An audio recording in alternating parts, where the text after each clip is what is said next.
అదే RTV app వార్తల్ని క్షణాల్లో చదివే అవకాశం ఉంటుంది. ఒక న్యూస్ పేపర్, ఒక టెలివిజన్ ఛానల్ మీ చేతుల్లో ఎప్పుడూ ఉంటాయి. అనంతపురం నగరం నడిబొడ్డున అదాని దిష్టిబొమ్మను తగలబెడుతున్నటువంటి నేపథ్యంలో దిష్టిబొమ్మను కూడా పోలీసులు పూర్తిగా నిర్వీర్యం చేస్తున్నటువంటి పరిస్థితులు చూడవచ్చు.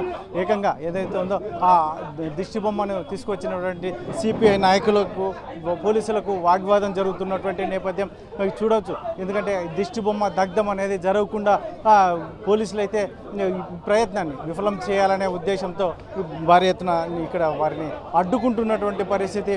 సిపిఐ నాయకులు, మహిళలు చాలామంది ఇక్కడికి వచ్చినటువంటి నేపథ్యంలో చూడవచ్చు. దిష్టిబొమ్మని మాత్రం ఇక్కడ తగలబెట్టడానికి అవకాశం లేదు అన్నట్టుగా ఇక్కడ పోలీసులు వ్యవహరిస్తున్నటువంటి నేపథ్యం. ఇటువంటి పరిస్థితుల్లోనే దిష్టిబొమ్మను పూర్తిగా ఇక్కడ నుంచి పక్కకు తీసుకొచ్చిన వ్యక్తులను సైతం పక్కకు తరలించే పరిస్థితి. దిష్టిబొమ్మను కూడా పూర్తిగా నిర్వీర్యం చేసినటువంటి పరిస్థితి. ఏదైతే ఉందో ఉన్నటువంటి కరపత్రాలను సైతం దగ్ధం చేస్తున్నటువంటి పరిస్థితి. అదాని బొమ్మ ఏదైతే ఉందో అదానికి ఉన్నటువంటి జిరాక్స్ పేపర్లను, ఫోటోలను దహనం చేస్తున్నటువంటి సిపిఐ నాయకులను చూడవచ్చు. ఏకంగా దిష్టి బొమ్మను కూడా కార్యక్రమం నిర్వహించరా అంటూ వారు ప్రశ్నిస్తున్నటువంటి నేపథ్యం. కాబట్టి ఇటువంటి పరిస్థితుల్లోనే ఇక్కడ అదానికి తీవ్ర ఆర్థిక నేరగాడు అంటూ కూడా భారీ ఎత్తున వారు నినాదాలు చేస్తున్నటువంటి నేపథ్యంలో ఇక్కడ దిష్టి బొమ్మను దగ్ధం చేయాలంటే పోలీసులు దాన్ని అడ్డుకున్నటువంటి పరిస్థితిని సిపిఐ నాయకులు విమర్శిస్తున్నటువంటి నేపథ్యం. ఏకంగా అదానికి వ్యతిరేకంగా నినాదాలు చేస్తూ వారు కార్యక్రమం చేస్తున్నటువంటి నేపథ్యం. మరి సిపిఐ నాయకులు ఏం చెప్తారో వారి మాటలు వినే ప్రయత్నం చేస్తారు. ఆర్థిక నేరగాడు అదాని అంటూ పెద్ద ఎత్తున సిపిఐ నాయకులు నిరసన వ్యక్తం చేస్తున్న నేపథ్యంలో ఇక్కడ దిష్టి బొమ్మను కూడా దగ్ధం చేయకుండా పోలీసులు నిలువరించినటువంటి నేపథ్యం. మరి సిపిఐ నాయకులు టవర్ క్లాక్ సమీపంలోనే ఉన్నారు. ఏం చెప్తారు సరే, ఏంటి సౌర విద్యుత్ ప్రాజెక్టు పేరు మీదుగా అదాని గ్రీన్ ఎనర్జీ సంస్థ ద్వారా ఇవాళ మొత్తం అంతా ప్రపంచంలో 6,300 కోట్ల రూపాయలు పెట్టుబడులు సేకరించాడు. ఒక్క అమెరికాలోనే 1,500 కోట్ల రూపాయలు సేకరించినటువంటి పెద్ద మనిషి. జమ్మూ కాశ్మీర్తో మొదలుకొని ఆంధ్రప్రదేశ్, తమిళనాడు, ఛత్తీస్గఢ్, ఒడిశా రాష్ట్రాలకు లంచం ఇచ్చాడు. 2021లో జగన్మోహన్ రెడ్డి ముఖ్యమంత్రిగా ఉన్నాడు. ఇవాళ ఆగస్టు 7వ తారీఖున స్వయాన అదాని జగన్మోహన్ రెడ్డిగా కలిసి ఈ రకమైనటువంటి ఒప్పందం కుదుర్చుకున్నాడు. 1,750 కోట్ల రూపాయలు దీనికి అప్పచెప్పాడు. 1,750 కోట్ల రూపాయలు అంటే ఒక్కొక్క మెగావాట్కు 25 లక్షల రూపాయలు లంచం ఇచ్చారు. 7,000 మెగావాట్లకు సంబంధించి 1,750 కోట్ల రూపాయలు కూడా అప్పచెప్పినారంటే ఇది దుర్మార్గమైనటువంటి చర్య చెప్పి మేము భావిస్తూ ఉన్నాం. ఆర్థిక నేరగాన్ని దిష్టిబొమ్మ దగ్ధం చేస్తూ ఉంటే పోలీసులు అడ్డుకుంటా ఉన్నారు. ఇవాళ అదానికి ఎవరు మంచి స్నేహితుడు? ఈ దేశ ప్రధాని ఇవాళ బినామీగా ఉంటా ఉన్నాడు ఆయన. అందుకనే దాన్ని వెనకేసుకుంటా ఉన్నాడు. ఇప్పటికైనా కూడా అతని సామర్థ్యం ఎంత నేను అంటా ఉన్నా. ఇవాళ అదానికి 2016లో కేవలం 20 మెగావాట్ల సామర్థ్యం ఉండేది. 2018కి 2,000 మెగావాట్ల సామర్థ్యం ఉంది. 2025 నాటికి 25,000 మెగావాట్ల విద్యుత్ సామర్థ్యాన్ని కూడా పెంచుతా ఉన్నారంటే ఆర్థికంగా ఏ రకంగా అంతా కూడా అభివృద్ధి అయినారనేది దీన్ని బట్టి అర్థమవుతోంది. ఆనాడు రాష్ట్రంలో ఉన్న జగన్మోహన్ రెడ్డి, ఇప్పుడు కేంద్రంలో నరేంద్ర మోడీ వారు వంతమాడుతూ ఉన్నారు. అందుకని ఇంత అరాచకానికి పాల్పడ్డారు. ప్రపంచంలోనే కుబేరుడుగా తయారయ్యారు. అందుకే వెంటనే అరెస్ట్ చేయాలని న్యూయార్క్ కోర్టులో కూడా కేసు పెట్టారు. కాబట్టి తక్షణమే అరెస్ట్ చేసి జైల్లో పెట్టాలని డిమాండ్ చేస్తూ ఉన్నాం. దిష్టి బొమ్మను కూడా దగ్ధం చేస్తుంటే పోలీసులు దీన్ని ఎలా చూస్తారు మీరు సిపిఐ పార్టీ? ఇది తీవ్రంగా ఖండిస్తూ ఉన్నాం. పోలీసు వారు కూడా ఇది అంతర్జాతీయ నేరగాడితనం.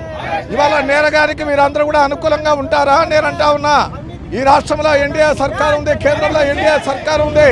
ప్రజాస్వామ్యంగా, డెమోక్రటిక్గా ఇవాళ దిష్టిబొమ్మ దగ్ధం చేసేటువంటి కార్యక్రమం చేపడితే ఇవాళ పోలీసులు అడ్డుకుంటా ఉన్నారు. తీవ్రంగా ఖండిస్తూ ఉన్నాం. అందుకని ఇవాళ ఆర్థిక నేరానికి పాల్పడేటువంటి వారు ఎవరైనా సరే, లంచం ఇచ్చిన వారు కానీ తీసుకున్నవారు కానీ వారందరూ కూడా జైల్లో ఉండాలి. అందుకే కమ్యూనిస్ట్ పార్టీగా అరెస్ట్ వారెంట్ జారీ అయింది. కాబట్టి అదానిని జైల్లో పెట్టాలని చెప్పి డిమాండ్ చేస్తూ ఉన్నాం. ఏం చెప్తారండి ఇప్పుడున్న పరిస్థితులు? అదాని మీద మీరు నిరసన కార్యక్రమం చేపడుతుంటే పోలీసులు అడ్డుకుంటున్న నేపథ్యం, రాబోయే కాలంలో మీ యాక్టివిటీస్ ఎలా ఉండబోతుంది? కేంద్రంలో అధికారంలో ఉన్నటువంటి నరేంద్ర మోడీ ఈ రాష్ట్రంలో మొన్నటి వరకు అధికారంలో నుండి ఇప్పుడు ప్రతిపక్ష నాయకుడిగా ఉన్నటువంటి జగన్మోహన్ రెడ్డిని కూడా ప్రత్యక్షంగా పరోక్షంగా జరిగినటువంటి గౌతమ్ అదాని ఆర్థిక లావాదేవీల్లో ప్రమేయం ఉంది, పాత్ర ఉందని మేము విశ్వసిస్తూ ఉన్నాం.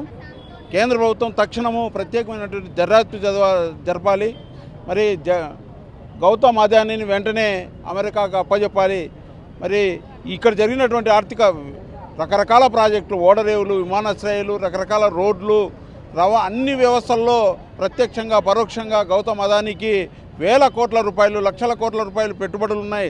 వాటి మీద కూడా అన్ని ప్రాజెక్టుల మీద కేంద్ర ప్రభుత్వం 11 సంవత్సరాల నుంచి ఇచ్చినటువంటి వివిధ ప్రాజెక్టుల మీద పొందినటువంటి రాయితీల మీద సమగ్రమైన విచారణ జరిపించి ప్రజాధనాన్ని కాపాడాలని మేము డిమాండ్ చేస్తూ ఉన్నాం.